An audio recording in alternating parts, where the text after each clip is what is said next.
Okay, I'm producing my All Blacks starting 15 as the team.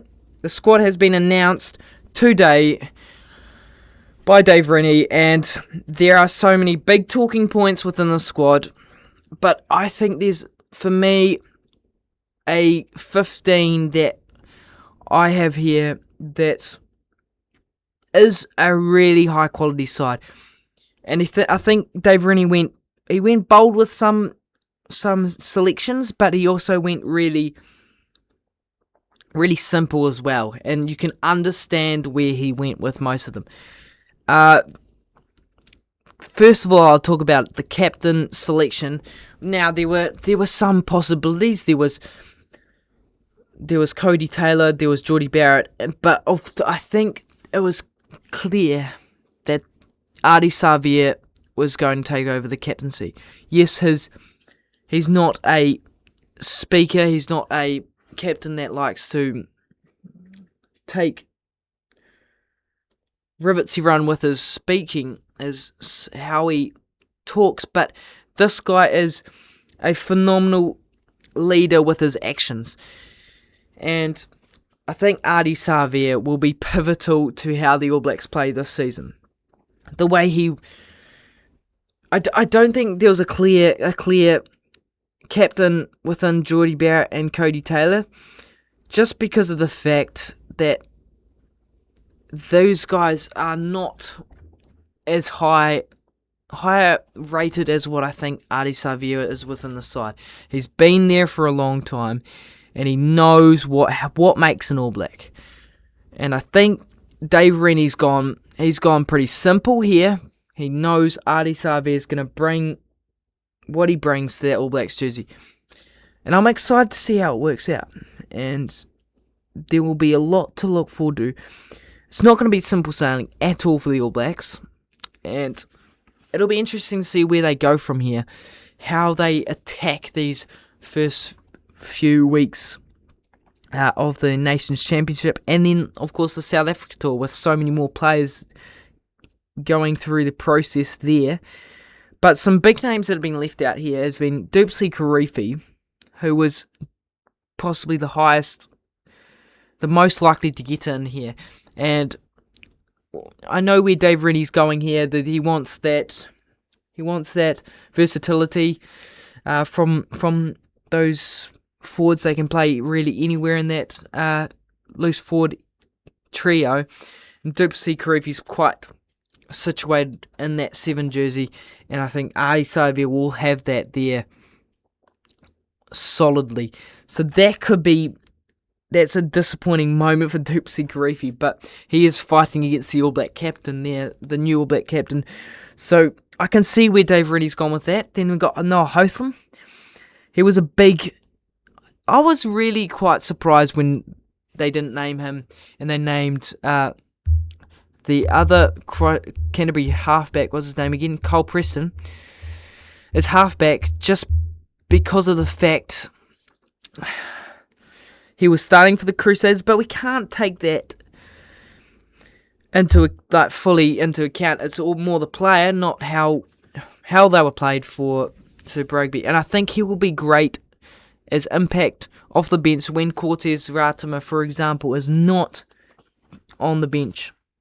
So it's an interesting omission there, Noah Hotham, but I can see where he's going. Simpini Finau. Now again, this guy's a number 6 solely. I think it's when I see Simpini Finau, he's not super disciplined, and I don't think the All Blacks really need that sort of guy. I think they've got a whole lot of number 6s, and we'll talk about that later around there. Christian Leo Willie has been omitted, and of course that's because of the great competition for those positions. Rieko Ioane, that was slightly surprising, but he hasn't been performing in for quite a while to the level we'd like him to play. So it's not totally surprising from my perspective. Tavatava Nawai, he was a possible bolter for the All Blacks, but didn't make it. And Jamie Hanna is in for injury replacement for Tupou Vai. Now let's crack into this 15 that I have. So I think Cody Taylor will start for me, just because of experience. Taukei'aho definitely on the bench for me, and that's just because Cody Taylor is just has that experience in All Black jersey, knows what he's doing, and Taukei'aho's impact off the bench. So you can't get much better than that. And I think it's clear there; those three were clear to get in that All Black squad. The only three really for me. And I see those guys really putting in big shifts there. They've been three really good players in the Super Rugby, especially Asafa and Taukei'aho. It'll be interesting to see how Taylor faces up, but I think he will be solid as usual. Now, the props.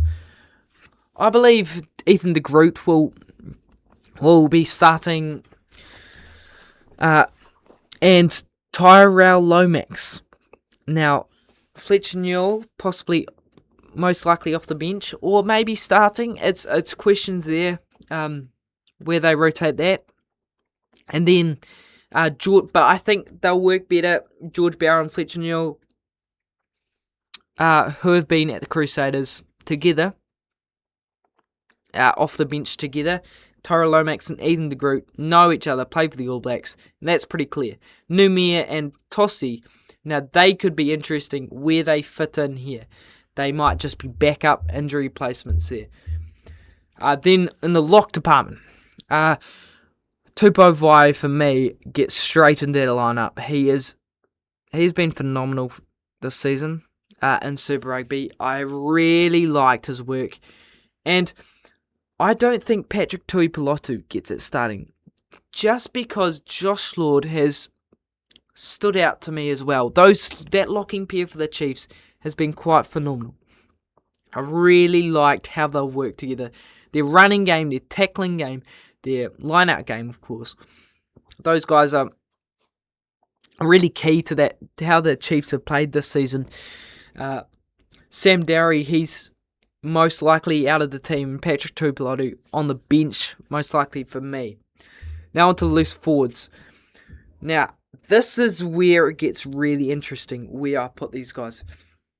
I don't think Anton Segner straight away gets into the side. I think he'll go with a bit more experience going into this match. And I think Wallace Satiti straight in for me. Possibly injury, or is it, concussion might be out. So I'll do him if he's not concussed, and if he is concussed, I'll do two different forward pack trios. But I think Ardie Savea, number 7, and the questions, who goes number 6? Luke Jacobson, Simon Parker, or Wallace Satiti? I think, I'm guessing that, I don't know, but I believe Simon Parker will be number 6, and then number 8, either Wallace Satiti or Luke Jacobson or Peter Lakai. One of those three, and that's pretty simple, really. But when I look at those three, I'd pick Wallace Satiti if he is not injured, if he's not concussed, and if he is, I'd go Jacobson, just because of that. He's just a bit older, more experienced. And then either Jacobson or Laka off the bench. Segner won't get his first cap, I don't believe, straight away. Now, halfbacks, simple. Cam Roygaard starting, Ratama off the bench, Cole Preston there and thereabouts. First fives. Now, this is the big talking point of the All Blacks. Now, I think Ruben Love should get that starting 10. And this is going to be a controversial pick. I think he should be our starting first 5. And that is because, I don't want to say solely because of that Super Rugby final, but partially because he's shown he could stand up in pressure moments. And Dave McKenzie definitely didn't show that. But he's had 74 caps, so there's not much to look past there. But I think Damon McKenzie will get that first starting 10 for the France match. But Ruben Love will move into that 10 in the future. And I want him to be there. So I would put Ruben Love 10, because this is my starting. And then Damon McKenzie off the bench. I don't think Beauden Barrett will be within the starting side. And that's because he hasn't stood out for me for the Blues. Really at all. I've got to be honest here. Then the midfields. I think we all want this to be Geordie Barrett and Quinn Tupaia. Obviously, Quinn Tupaia, Super Rugby Player of the Tournament. What a season for him. He's really showing what he's about. And then I think Anton Leonard-Brown off the bench. That guy, he's got the experience under his belt. And Billy Proctor around and about. And he might fit in there against Italy or so. But Geordie Barrett, Quinn Tupaia, 12 and 13 for me. And then outside backs. Now, these get interesting as well. When I had a look at this, I think we straight away go Will Jordan, fullback. And then it's those four. Questions, I think Josh Morby will be more as a fullback, and it'll be more Will Jordan cover. And then for the other three, I think Caleb Clark has to start for me. And then because of the fact that Whitianga is in such good form, he's starting as well. Now, that may look pretty inexperienced to start off with, but Leo Okada doesn't have a whole lot of experience either, and he's coming back from injury. He did show a lot of good form against the Reds, but I think that for him, it's about working him back into that All Blacks team, if he can get back in because of the performances, because of Whitianga.